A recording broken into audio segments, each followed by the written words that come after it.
I think many of us are meeting after a long time. For some weeks I was out. And last Monday was my first class after several weeks. And we have not done much, but we are on page 28 of Book 1, Canto 3. And we have done only 5 or 6 lines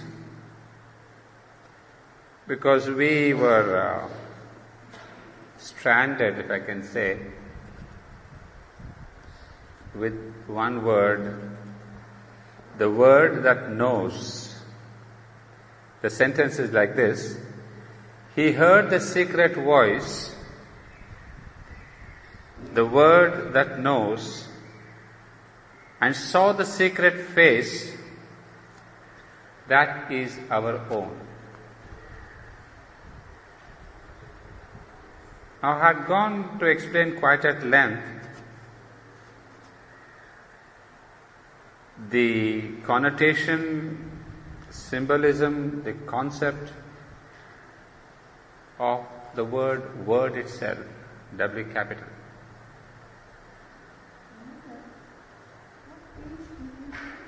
My volume 18, I think, is 28 to 8. I hope you have found the page. Is it okay? Yeah. You see, we were discussing the concept of the word, and we had said that is the original word, what we in India we call as the Om.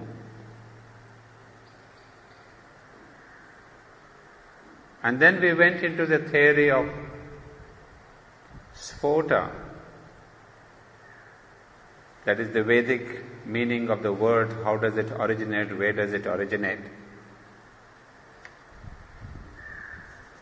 And we had arrived at a conclusion or at a decision, conclusive sentence, that everything really started with a vibration. The whole creation starts with vibration. And what the Vedas describe as the Shabda Brahman.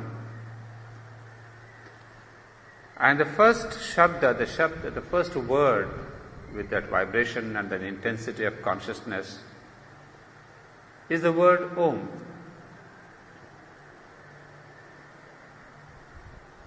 We had also gone to explain the opening lines of the Bible. The Word was with God, the Word was God. In the beginning was the Word, and then the Word was with God, and the Word was God. So I tried to bring together the Vedantic and the biblical, the meaning of the Bible's opening. What is the meaning of the word there? But then I wanted to go a little deeper because I had given several readings of this single page, page 28 and 29. And there's so much that I could not understand. There's so much that needs to be researched into. So I dug my heels, as it is said, and I really wanted to look into what is the meaning of this word vibration itself, how the whole universe began with vibration, and the word itself is called the Om. And so my reading of the Life Divine came to my rescue.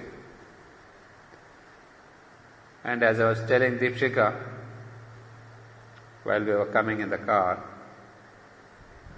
that it is only Sri Aurobindo who can explain himself best.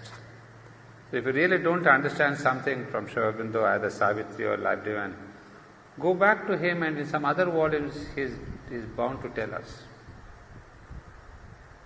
So I went to look up, I had a faint memory that I had done something of that vibration in the life divine.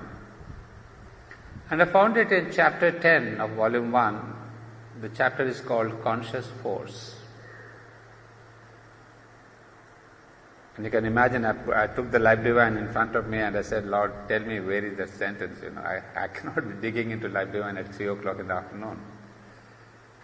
Well, as usual, he comes to help. And I almost opened the page which I had to read for you. And here is the concept. So, friends, I can tell you today is going to be more or less a philosophic class, more than the Savitri thing. But at the same time, it tells you that how deep is the thought concept in Savitri. I mean, we should not be, of course we do, I mean, we have the attitude that we cannot understand it, so we really leave it, just read it and, leave it at that. But by training, I have a little philosophic mind, so I try to dig into the meaning. So what is this concept of the world beginning with being created by vibration and original vibration? And here in this chapter, Conscious Force, Sri Aurobindo explains it all. I will not take you through the chapter, of course. I'll read out a couple of paragraphs, and then those of you who are interested, you can go further into this chapter. All phenomenal existence resolves itself into force, into a movement of energy that assumes more or less material, more or less gross or subtle forms for self-presentation to its own experience. In the ancient images by which human thought attempted to make this origin and law of being intelligible and real to itself, this infinite existence of force was figured as a sea, initially at rest, and therefore free from forms. But the first disturbance, the first initiation of movement necessitates the creation of forms and is the seed of a universe. Let's try to understand right from the beginning. You see, what is said in the Vedas and the Vedanta,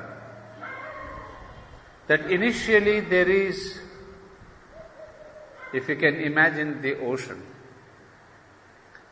a perfect, calm, lake-like ocean without a single wave. But what is this ocean? It is an ocean of energy, ocean of force, but which has no ripples, no waves, nothing.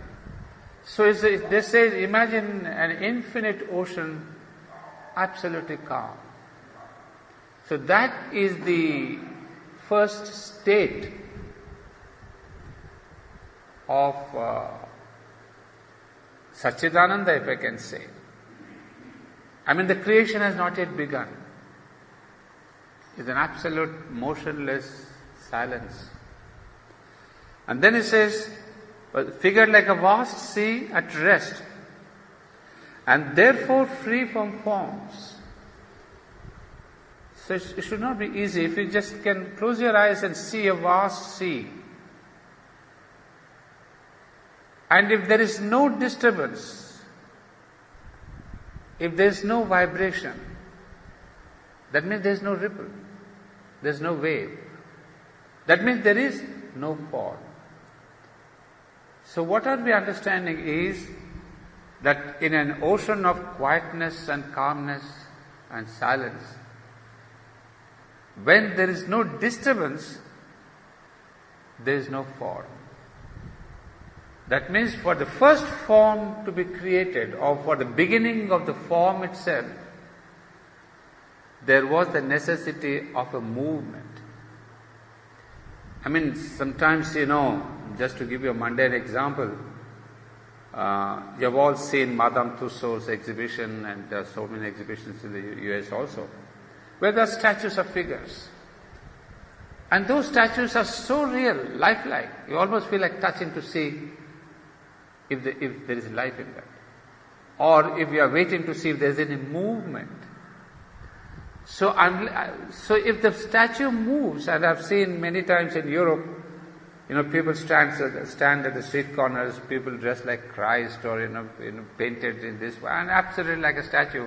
And you often think it's a statue, and suddenly there's a movement, and you say, wow, it's not a statue, there's somebody there. So what does it signify? That there is a movement signifies form. Otherwise the person is like a statue, motionless. So he says the creation also had no movement in the beginning. Matter is the presentation of force which is most easily intelligible to our intelligence, molded as it is by contacts in matter, to which a mind involved in material brain gives a response. The elementary state of material force is, in the view of the old Indian physicists, a condition of pure material extension in space, of which the peculiar property is vibration, typified to us by the phenomenon of sound. Well, he is going to take us deeper into the creation itself. But the very first thing that really gets created, what could it be? If we have these 5 senses. So which is the sense that we have to see, which really gives us the idea of creation? And we all know in philosophy, at least in Indian philosophy,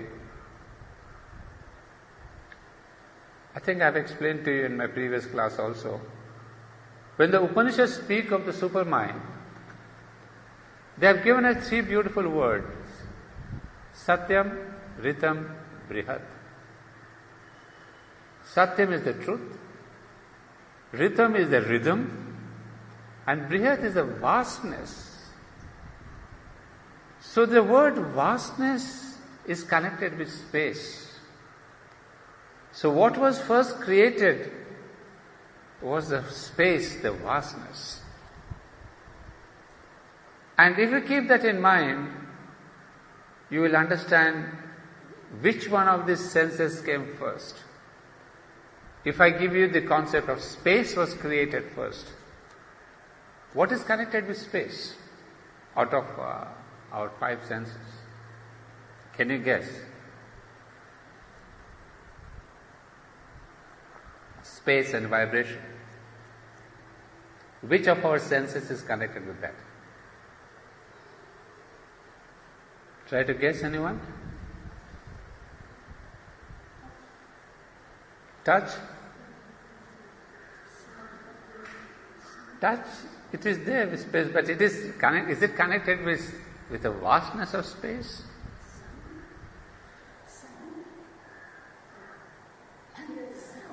Sound.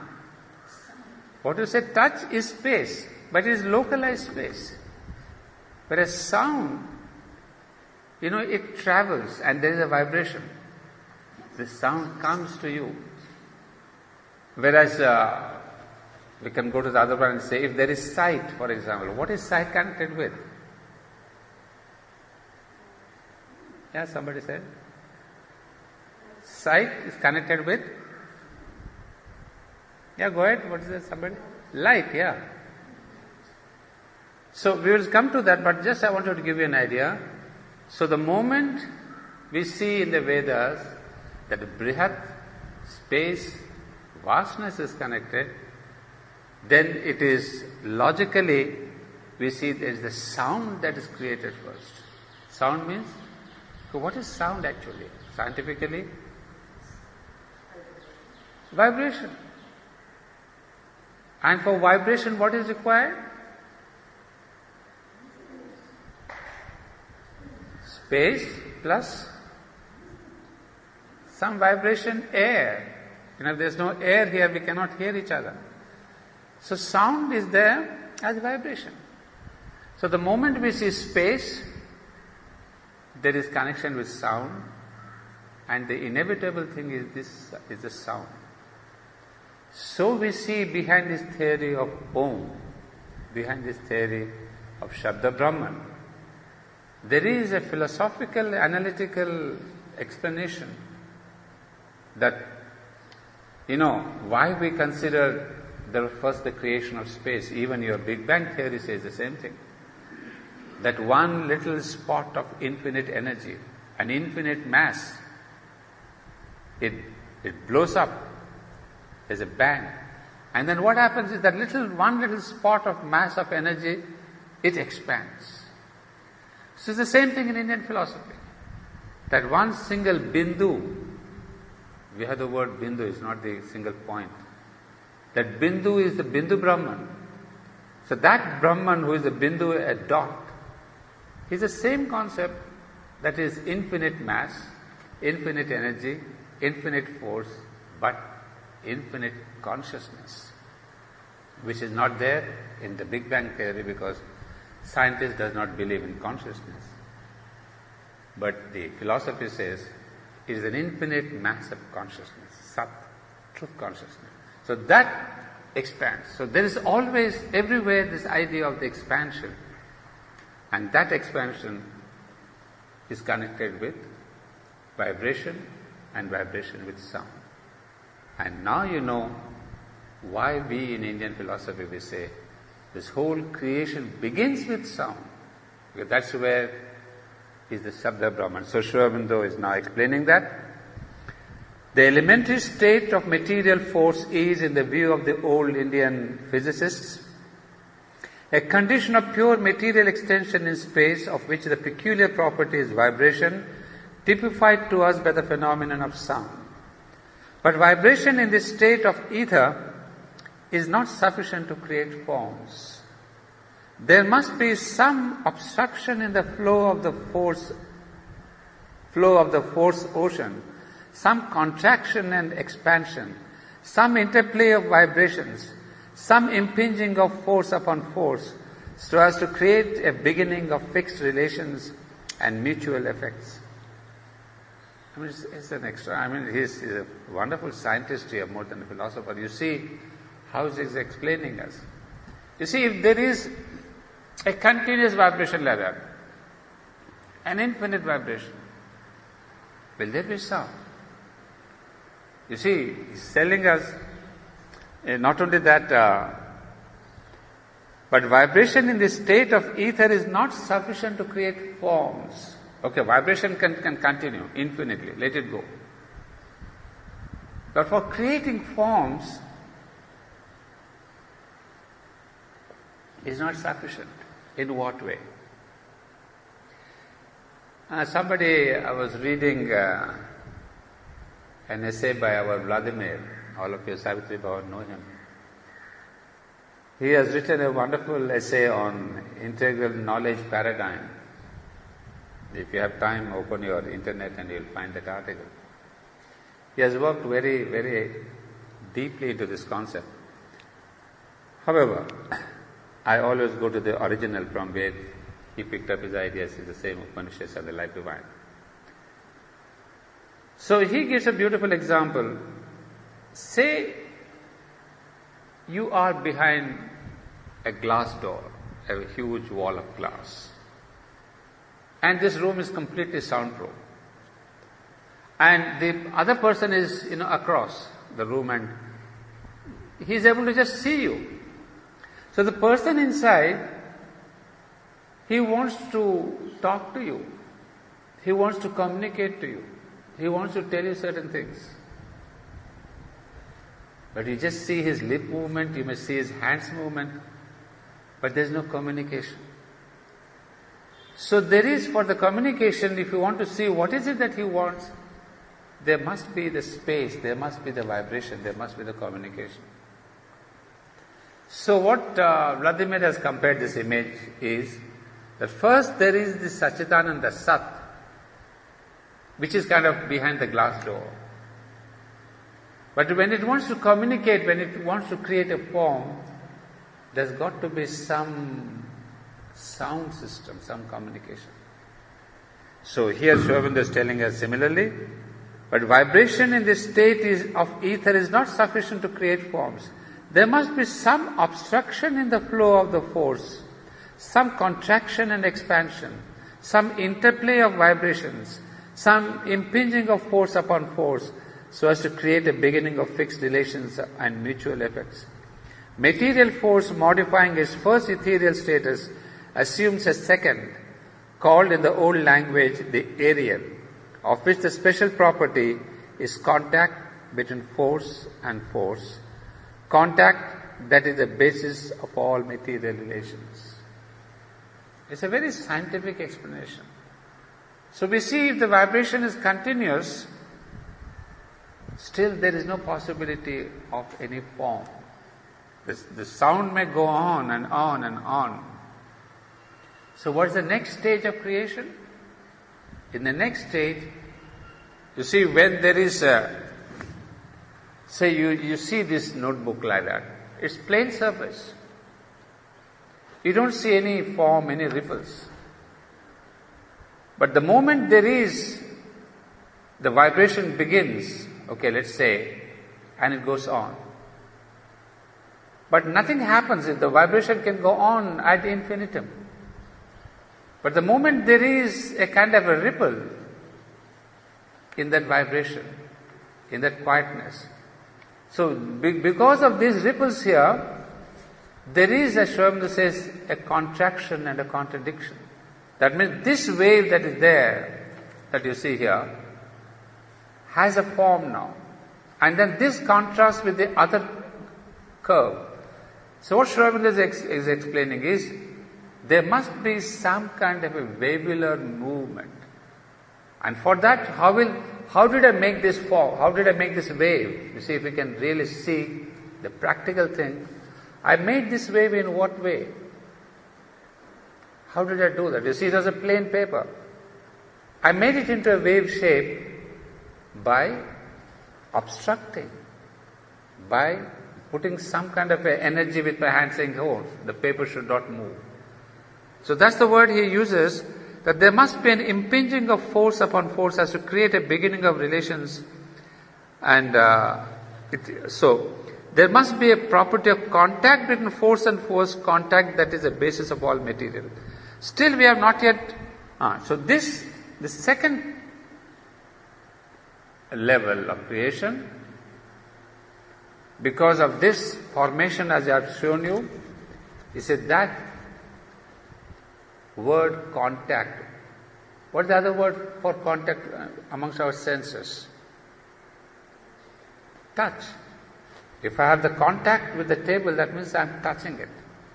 So you have already two senses created, the sense of sound, hearing, and touch. Now the third one, he says, still we have not as yet real forms, but only varying forces. A sustaining principle is needed. This is provided by a third self-modification of the primitive force of which the principle of light, electricity, fire and heat is for us the characteristic manifestation. So that the third one is the sight. We have hearing, touch, sight. Sight is connected with light, as we have already said. Light, principle of light, heat, etc. Even then we can have forms of force preserving their own character and peculiar action, but not stable forms of matter. A fourth state is characterized by diffusion and a first medium of permanent attractions and repulsions, termed picturesquely water or the liquid state, and a fifth of cohesion termed earth or the solid state complete the necessary elements. So when it comes to the fourth level, the water level, where there is more or less a permanent form, that is the taste. And ultimately this watery level, watery substance becomes materialized, becomes earth, and earth is connected with smell. So according to the Vedanta, you can see now there is a gradation of the sound, then we have the touch, we have sight, we have smell, and the last one, the taste, and the last is the smell. Now this para is of course self-explanatory to tell us how this question of the word as the beginning of the creation of forms. Because that was the first was the word, and then the other things got created, and the last thing was the earth, the smell. So this is how philosophically our Vedantins explain the creation. But then, here there is a philosophic question. Movement of force being admitted as the whole nature of the cosmos, two questions arise. And first, how did this movement come to take place at all in the bosom of the existence? That's the real philosophic question. We said first there is the silence, no motion. But why and how did the movement begin? Okay, we said once the movement begins, we know the becoming starts, the creation begins. But the philosopher says to the physicist, fine, your explanation of the becoming is accepted.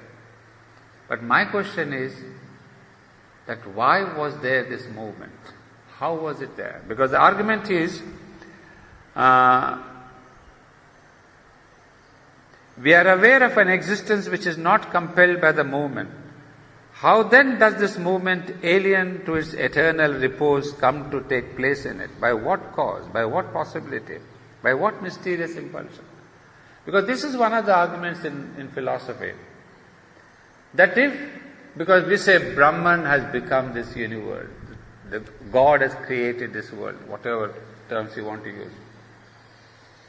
But the philosopher, he says, why was it at all created? What did Brahman or God lack that they wanted to, or he or she wanted to create this universe?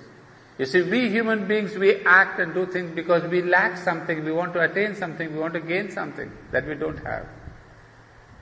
But God has everything. Brahman had everything. So he was there in that beautiful repose, eternal repose, Sat Chit Ananda. But why was there movement at all? What necessitated the movement? Did Brahman have a desire for something which he did not have? It cannot be, because Brahman has everything. So that was a philosophical question, and I think I will leave it to you, if you are interested, to read that the same chapter. But let me give you just an oral answer which I had taken from here, just in gist, because it's a very interesting thing. Because you may come across this question of the why of this creation. You see, according to the Vedanta, there is in Sat or in Satchidananda or in Brahman, there is this force. Force means Shakti. So there is this energy which is inherent in Brahman. You see, the whole debate started with Shankaracharya, who would say in Brahman there is no Shakti, there is nothing. It is just a blank existence. But the Vedantin says no. In Brahman there is the dormant energy. There is a dormant Shakti. So when the energy is static, there is no creation. But it's the same energy that becomes dynamic. So the energy is already contained within the Brahman. It's not something that has come outside of Brahman. So what is it that we understand? In Vedanta, there is the Purusha and Prakriti, Shiva and Kali, Brahman and Shakti. So this aspect of the mother, of Shakti, of energy, of force, is there right in the Vedanta. What I want to tell you, some of you may have gone into Indian philosophy. We in India have to deal with this problem, and especially Sri Aurobindo had to deal with it at great length and with great force, because the element of Shakti, the element of energy, the element of force, the element of mother was denied to Indian culture for thousands of years, at least for 1500 years. The Buddha came, negated it. Shankaracharya came, negated that. So gradually the original thought of the Vedanta, which had conceded to both the Shiva and Shakti, both Brahman and Maya, it got split, and only Brahman, Purusha, Shiva, they existed. All this Shakti, Mother, all this were really transferred, erased, except in a little pocket called the Tantra, where the Shakti and the Mother survived. Otherwise, entire India, we had these Lakshmis and Saraswati Puja and all that. But they were more domestic pujas. They were not given the status of the supreme creatrix until again Sri Aurobindo revives Ma Saraswati, Ma Lakshmi, Maheshwari, etc. So you see, Sri Aurobindo has brought back this energy force, this question of the Shakti aspect. It's not he has created it anew. It was there in the Vedas. He has brought back the emphasis to give them the equal status, to say Purusha and Prakriti, Shiva and Shakti, Brahman and Maya are co-equal. And so that was the great bringing back the integrality of Indian concept of life and vision. And this is why I suppose philosophically it is important, and on the physical level he brought the mother. So it is not, the mother's coming is not just accidental, or it's not just mother's coming 1914. It's not just, we go into history and say, oh, she came on 29th March 1914. It's not her coming. It is the rebirth of Shakti aspect. That's why the mother's coming as the mother, as the Shakti, is of prime importance, not only as a revival of the old concept, old truth, but for the supramental. Without the mother, there cannot be the supramental action. Because the supramental is basically a truth consciousness. A consciousness means something dynamic, something creative. She is the creatrix. So for the supermind, there has got to be a balance between Brahman and Maya, between Shiva and Shakti, between Purusha and Prakriti. So conceptually, philosophically, realistically, on whatever level you want to take, the necessity of bringing back the Shakti and the Mother was absolutely necessary. So we see Sri Aurobindo bringing us to this concept of Shiva Shakti. And there I got the full clearance of why the emphasis on word, why the emphasis on Om. So that's the philosophic explanation. Now as we read further, we see a new phenomenon taking place. Did we stop? Who was the Miresh? What are the lines we stopped last time?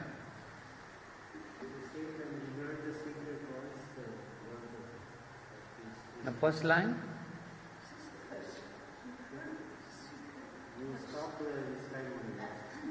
The word that knows? We stopped there only. Okay. Yeah, we didn't go further. And now you see the next line. The inner planes uncovered their crystal doors. As I've told you, Ashwapati has really gotten into the psychic. He's delving deep into the psychic consciousness. And ranges of consciousness are opening to him. And that's what is very interesting. You see, the inner planes uncovered their crystal doors. Strange powers and influences touched his life. A vision came of higher realms than ours, a consciousness of brighter fields and skies, of beings less circumscribed than brief-lived men, and subtler bodies than these passing frames, objects too fine for our material grasp, acts vibrant with a superhuman light, and movements pushed by a superconscious force, and joys that never flowed through mortal limbs, and lovelier scenes than earth's and happier lives. I mean, there is, obviously we can see, we can understand how Ashwapati has, I know the word important is the crystal doors. Some doors of inner vision have gotten open.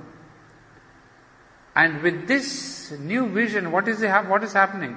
A new vision comes, a new consciousness, and then he sees things that our brief-lived men cannot see. That means our whole bodies, human bodies, which have very short lives. In brief, everything is superhuman there. Acts vibrate with a superhuman light, movements pushed by a superconscious force, joys that never flowed, lovelier scenes. So everything is non-earthly, non-common. It's something beyond the material and the physical. So there is now a kind of an entry into the subliminal, a kind of an entry into the, as it puts it here, superhuman. So we can understand this. But my question is again, I tend to ask the question, why? How? Because to understand these lines is not very difficult. To give you a few more lines before I take it up. A consciousness of beauty and of bliss, a knowledge which became what it perceived, replaced the separated sense and heart and drew all nature into its embrace. A beautiful lines here. A consciousness of beauty and of bliss, a knowledge which became what it perceived. You see, a knowledge which became what it perceived, this is what we call the knowledge by identity. You see, our consciousness, our knowledge does not have the capacity to become what we know. Because there is a difference between will and act. I may will it, I may wish it, I may desire it, I may want it.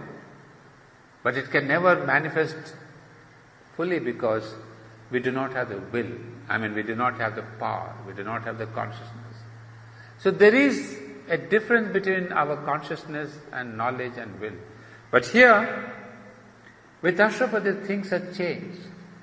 So there is a knowledge which became what it perceived, replaced the separated sense and heart, and drew all nature into its embrace. The mind leaned out to meet the hidden worlds. Air glowed and teemed with marvelous shapes and hues. In the nostrils quivered celestial fragrances. On the tongue lingered the honey of paradise. A channel of universal harmony, hearing was a stream of magic audience, a bed for occult sounds earth cannot hear. You note there, what did you see? All the senses are brought into act. You see, there is the air, glowed, and that is the sight. Then we have the nostrils, the smell. You have the tongue, the taste. You have hearing. You have the capacity of the sound, the hearing. So what is it that we see here? Suddenly, all the senses, the gross senses, which are actually the contact between the material matter and spirit. See, again, it's a very philosophic thing here. The senses are not there for the fun, for our enjoyment or for our sensorial experiences. Senses are the windows, are the contact points between matter and spirit. And the basic question is, how is it possible that these senses are connecting matter to spirit? Is there a possibility?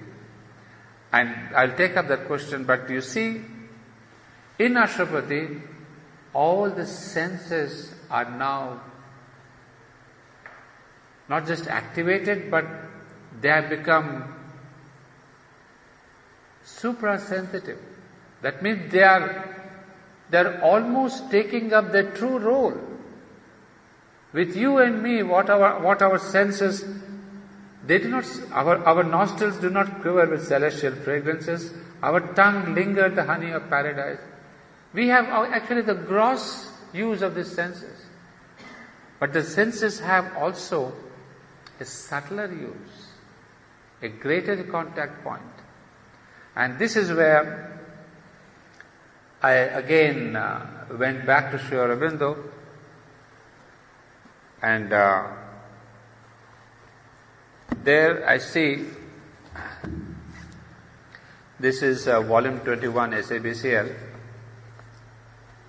on page 846, wherein he is actually dealing with the chapter is called the supramental sense. But here I found again the explanation of what exactly is happening to Ashwapati and why is it happening. Now, you see, last time we were trying to see what is happening to Ashwapati, and we thought he had gone into higher levels of consciousness, so he is really experiencing other things. But then this time I found a different secret. That is, when your psychic consciousness opens, and that's what is very beautiful, and I'm thankful to the mother that she has explained what's happening to Ashwapati. This is on page 844, volume 21. Sri Aurobindo explains it clearly that the range of the psychic consciousness and its experiences is almost illimitable, and the variety and complexity of its phenomena almost infinite. Only some of the broad lines and the main features can be noted here. The first and most prominent is the activity of the psychic senses, of which the sight is the most developed ordinarily and the first to manifest itself with any largeness when the veil of the absorption in the surface consciousness, which prevents the inner vision, is broken. But all the physical senses have their corresponding powers in the psychical being. There is a psychical hearing, touch, smell, taste. Indeed, the physical senses are themselves in reality only a projection of the inner sense into limited and externalized operation in and through and upon the phenomena of gross matter. The psychical sight receives characteristically the images that are formed in the subtle matter of the mental or psychical ether, Chittakasha. So what I want to tell you from here is this. That's exactly what's happening to Ashwapati. That you see, because we have asked ourselves what happens when there is a psychic contact. Is there any change in our outer life? You see, sometimes we think that to have the psychic contact is to have peace, detachment, less of suffering because you don't have much of external relations. All that may be there. But now we see that there is an actual impact on your physical senses. And that's what has brought me to understand that what all is happening to Ashwapati is the impact of the realization of the psychic. So that's what is wonderful to see, how our external life can change with the contact of the psychic being. So that's what is important for Sri Aurobindo's yoga, that what happens within gets transferred outside. We are not disconnected with the world, saying, no, I have a psychic contact and I have nothing to do with the world. On the contrary, you see, The tongue lingered with the honey of paradise, hearing was a stream of magic audience, a bed for occult sounds earth cannot hear. So the senses which were turned grossly earthward, they seem to now turn towards the subtle worlds. I mean, we can visualize, so that's why Sri Aurobindo, as Sri Aurobindo writes here, the first thing that gets impacted is the physical sight receives characteristically the first impact.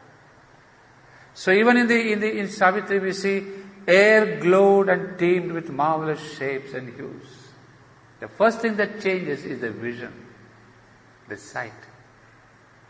So, some people, some yogis can have this contact, and that's where they can see, they can foresee, they can prophesy, because they begin to see the subtle, the occult worlds. You see, many people they tell us this thing is going to happen. This is because of a psychic contact, where the first thing that opens is your sight. You begin to see the tomorrow. What we had seen in Sri Aurobindo's record of yoga, the Trikala Drishti, what Sri Aurobindo gains, the Trikala Drishti, that means the vision of the past, present and the future. So it's kind of, your psychic sight opens up the time frame. So that's what has happened there. And we see the same explanation Sri Aurobindo gives us here.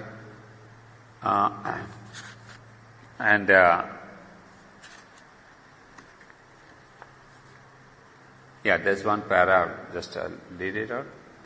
For there's a continuous scale of planes of consciousness beginning with the physical, psychical and other belts attached to and dependent on the earth plane and proceeding through the true independent vital and psychical worlds to the worlds of the gods and the highest supramental and spiritual planes of existence. All these are in fact always acting upon our subliminal selves, unknown to our waking mind, and with considerable effect on our life and nature. The physical mind is only a little part of us, and there's a much more considerable range of our being in which the presence, influence and powers of other planes are active upon us and help to shape our external being and its activities.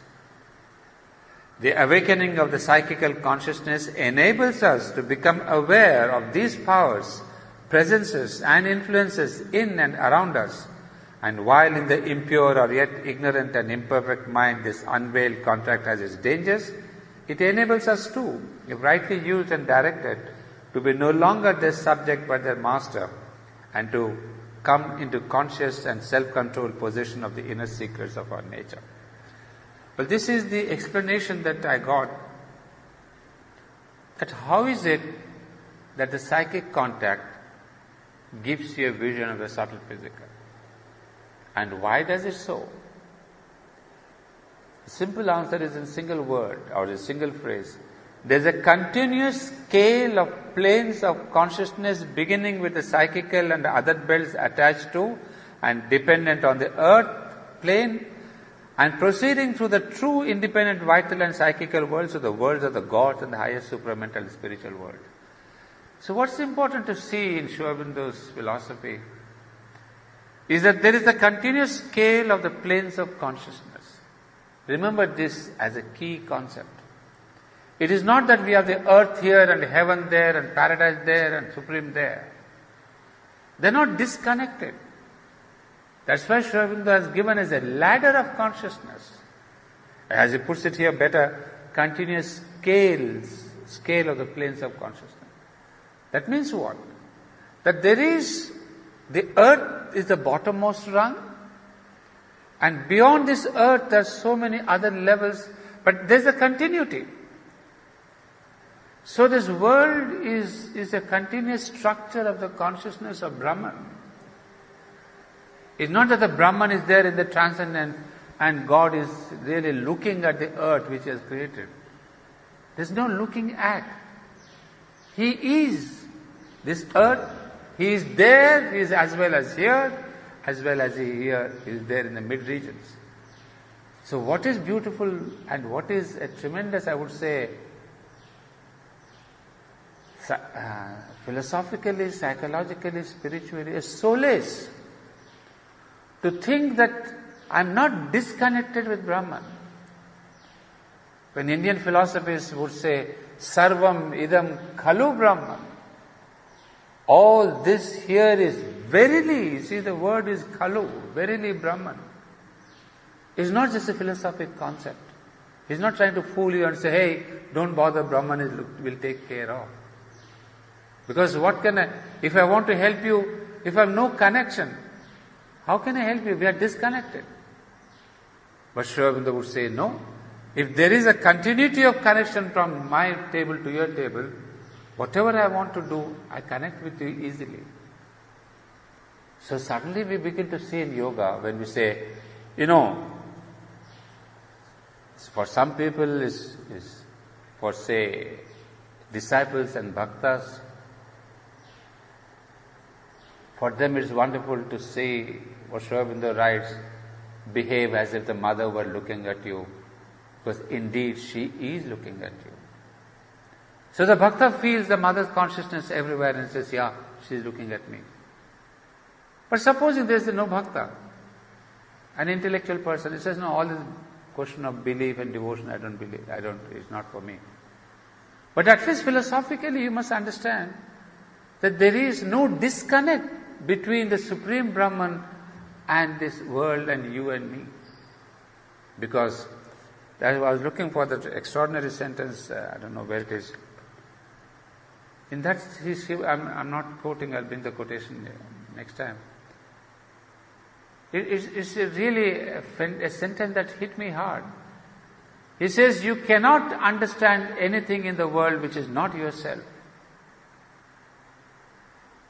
So I really looked at it, I said, wow. You cannot know anything which is not yourself. I mean, it's a simple, single sentence, but it's the quintessence of Vedanta. So from here you go back, you open up, you expand the sentence. You cannot know anything else which is not yourself. Obviously, everything is me. Me means not Anandeti, the egoistic personality. Everything is the self. Everything is the expansion. Even the sense of the other, he says, the other, you, the other across my table. You're not the disconnected other. What's beautiful is, we are not disconnected. We, in our ignorance, we think, I'm here, you are there, you are Mr. So-and-so, you are Miss So-and-so. But he says, even this sense of the other is a single consciousness which has taken this poise of me and you. In order to, why is this sense of the you required? Can you imagine? Even the sense of not me is useful. Because the sense of the not me gives you the absolute sense of individuality. Remember that. If I have to be a perfect, a full-fledged individual, I don't want to have all of you connected with me. So to create the sense of the absolute me, I am the Lord of myself. The self, the huge big ego saying, hey, I am Dr. Reddy. But this is necessary in evolution. First I got to become myself, my individual. Not that doing my PhDs and taking these classes. That's not the individuality. The true individual is within. So when I am given a framework called Mr. Reddy, in that framework I find the real essence, my psychic being. It's kind of, when the surgeon operates, say he has to operate on the right part of my shoulder or right part of my chest. They put a full sheet. I had this experience when my eye was being operated upon. There was a green cloth over my entire body and just this much was open. I wondered why is it that they cover me with the entire green sheet and this. Because the doctor's focus, concentration, eyes are only on this spot and not looking at my belly, big belly or my big arms and say, oh, terrible body here. So I don't want to be losing my concentration. So given the concentration, the surgeon now operates on the eye. So our bodies, our otherness, our differenceness is that focused, concentrated body. And now the divine is saying, you work on yourself. I have given you a circle, a concentration, a kind of a cut-off. You are cut off from the others so that now you may concentrate upon yourself. But you will say, well, we are here for a collective yoga and Auroville is all that and all that. But no, Auroville is a collective yoga. But until and unless we find that the mean, the real I, where is the collectiveness? Just because we are 32 people here, is it a collective consciousness? Collective bodies, yes. We are maybe, 15 people here. We have collective bodies of 18 people. But it's not a collective consciousness. A collective consciousness goes through the individual consciousness. And what is the individual consciousness? Is that which is conscious of your true I. So all of us come back to the same thing, that unless and until we realize who am I, the real self, we can never have a collective consciousness. It's not a gathering of 1,200 people that makes Auroville a collective consciousness. In fact, I am taking this clue from Mother's own conversation when she was asked about the ashram collective consciousness many years back in the 60s. She says there's no collective consciousness here. And by the 60s, ashram had existed almost, 25 to 60 is what, almost 30 years. And even 25, 30 years, there was no collective consciousness. Well, there were 1,400 people or 2,000 people, whatever the number. They were all going to the dining room, they were going to the meditation hall, they were going to the knowledge, they were going to... But why isn't there the collective consciousness? Because each one has to do his own yoga, his own realization. So friends, it is not so easy to say, hey, we are here for a collective experience. Just going to have a residential meeting is not a collective meeting. It's not a collective consciousness. It's a number of minds, it's a number of bodies. Each one going with his ego placard saying, I am Anandi, in charge of Purtus, I have come with this. You have a placard of name or a placard of an ego there. But can you put down all the shutters and say, no, I am here as a living disciple, child of the mother. I have come here to unite myself with the mother. If we can all go to the residence committee meeting and say, no, we are here children of the mother. Take out your placards of your name boards, your work boards and all that. So here, that is what is amazing. I mean, I'm very sincerely telling, I'm really grateful to Mother and Sri Aurobindo. Because since last 2 days, 2 times I've been reading this, but I didn't understand why Sri Aurobindo is bringing these senses and so much in detail. Now suddenly the light comes and saying, yes, the psychic consciousness is what changes your life even externally, outwardly. You have the contact with the gross and the subtle. And later on he would describe that how in the supramental level, I mean this is an extraordinary chapter, all the chapters are extraordinary.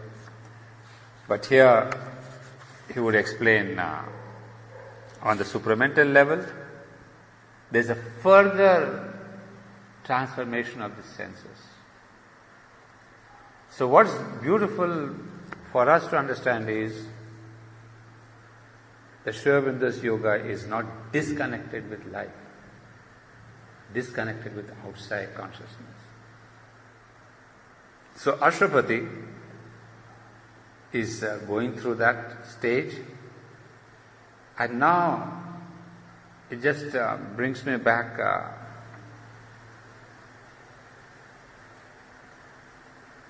I mean, in this education principle, which all of you know,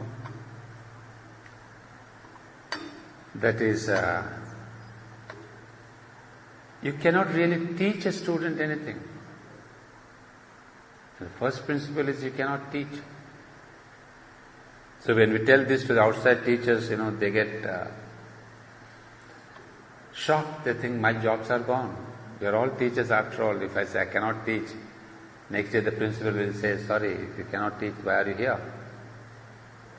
But then he says, what is the business of the teacher is only to be a facilitator, helper, a guide to bring out from the student what is already within him. Well, that's a tall claim. Because the thing is, it is again Vedantic, you see exactly what we are trying to say here. That the child will know everything, he has the entire knowledge within him. Because he has the Brahman, he is the Brahman. So what all we do externally is to create circumstances where this knowledge of the self comes out. And that's why now I understand when he says, you cannot know others if they are not yourself. And basically, we are all that single consciousness which has taken this shape, this form, this otherness, because it wants to give us an evolutionary sense, some kind of a focus point for us to understand the deeper being, but otherwise it's a single consciousness. So when we go back to the Vedanta and say, Brahman is this universe, now we understand. Not only we believe, we understand, and I think if we can be quiet and really sit under any tree here at Auroville, you will experience it. That truly there must be a single consciousness in all this. Otherwise, how can I understand the other person? I just told you I cannot shake hands with you if there is no connectivity with me and within me and your hand. If there is a connectivity, then I can really hold my hand and you can hold my hand. So if I'm trying to understand you, communicate with you, even, last time I was telling you, even I cannot communicate with you if there is no commonness of consciousness. It's not a question of language. You may know Tamil, you may know French, you may know Bengali, the other person may not know all that. But how is it that language helps you? Because language connects you to that single consciousness. So, the consciousness within me and you is the same. But the language is a spota, is a bursting forth of a vibration which goes and ignites something within you. And you say, oh yes, Anand, I understand you. Just sometimes words you don't understand, but the meaning you understand. Says, yes, I've got the meaning. Some of the words you have missed even hearing on the mobiles nowadays, there's no good connection. He said, don't bother, I can understand. Why? Because we are connected to the single consciousness, not through any satellite. There's only an outer instrument. So friends, Vedanta, the deeper you go, suddenly your vision of looking at things changes. Because the fundamental thrust of the Vedanta is the oneness of consciousness, is the collectivity, is the unity. In fact, what we call the Unitarian aspect of consciousness is the Vedanta. Today's consciousness is mentalized consciousness. That means all divisive consciousness. From the point of view of evolution, it was necessary. I'm not denying that. You see, long back we had only doctors and physicians and all that, but today we are specialists. It was necessary to have specialists of your right ear and the left ear, the right eye and the left eye. Because in order to know in depth what is the cell, today Mother has gone into the transformation of the cell.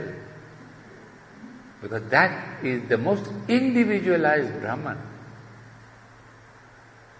And so you see, Sri Aurobindo, the Mother's Yoga has come in an absolute proper time.